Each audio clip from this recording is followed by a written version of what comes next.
میرے عزیز، اس آیت مبارکہ کے شروع میں جو حکم ہے علیکم انفسکم، اس حکم کے بارے میں بہت بڑی کوتاہی ہے، بہت بڑی کوتاہی ہے۔ آج دنیا کے ہر علم کو ہم حاصل کرتے ہیں، ہر معرفت کو حاصل کرتے ہیں، کہاں کہاں کیا کیا سیکھنے کے لیے نہیں چلے جاتے۔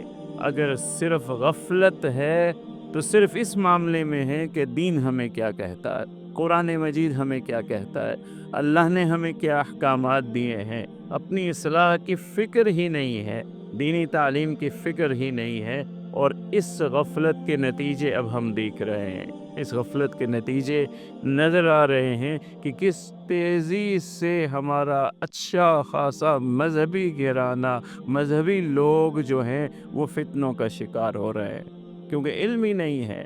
جب علم نہیں حاصل کیا، محنت نہیں کی، تو پھر تباہی کے دہانے پہ پہنچے ہوئے ہیں۔ اللہ تعالی حفاظت فرمائے۔